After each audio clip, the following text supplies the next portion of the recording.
November 11, 2025, marks the 60th anniversary of a pivotal moment in African history, Rhodesia's Unilateral Declaration of Independence, or UDI. It was a bold, controversial act that set the stage for years of international isolation and internal conflict.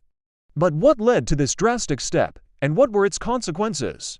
Let's take a look back at the complex story of Rhodesia. The story really begins in the late 19th century, when Cecil Rhodes' British South Africa Company established control over the territory, which later became the self-governing British colony of Southern Rhodesia in 1923. For decades, a small white minority population governed the country, enjoying a privileged status over the vast black African majority. After World War II, the winds of change were blowing across Africa. One by one, European colonies gained their independence. The British government adopted a policy known as no independence before majority African rule. This principle was a major point of contention for Rhodesia's white government, led by the Rhodesian Front Party. They feared that a transition to majority rule would dismantle the political and economic system they had built and controlled. Negotiations with Britain throughout the early 1960s reached a stalemate. The Rhodesian government, under Prime Minister Ian Smith, was unwilling to accept a timeline for majority rule, while Britain refused to grant independence without it. The pressure was immense. Internally, black nationalist movements were growing, demanding their political rights and an end to discriminatory policies. Externally, the international community, including the United Nations and the Commonwealth, was firmly against the continuation of minority rule.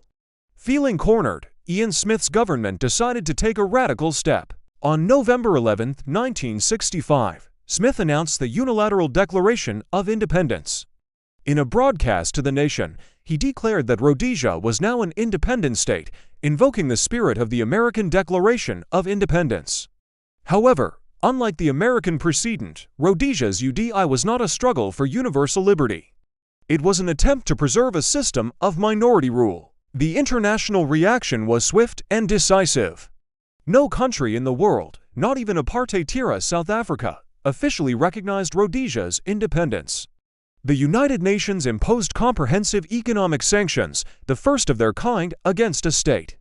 Britain declared the act illegal and an act of rebellion. The goal was to cripple the Rhodesian economy and force the Smith regime back to the negotiating table. Despite the sanctions, the Rhodesian economy initially proved surprisingly resilient, diversifying its industries and finding ways to trade through clandestine channels with supportive partners like South Africa and Portugal, which still controlled neighboring Mozambique at the time. For a while, it seemed as if the white minority government might succeed in its defiance.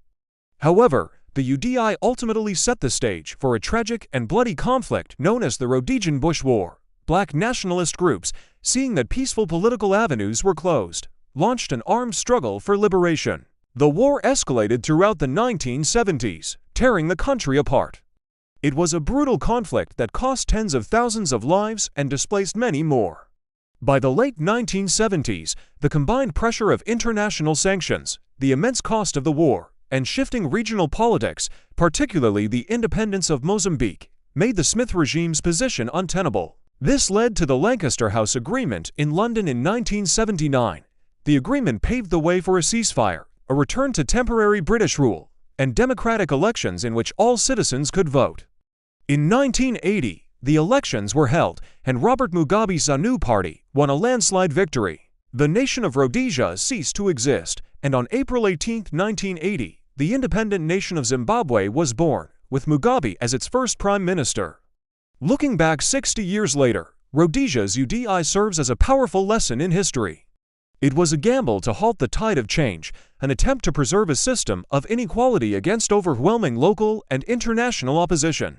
It led not to a stable, independent nation, but to 15 years of isolation and a devastating war, ultimately culminating in the very outcome it was designed to prevent: majority rule.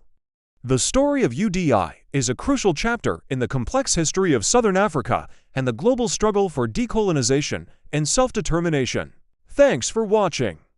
If you found this historical overview interesting, please give it a like and subscribe for more deep dives into the events that shaped our world. See you next time.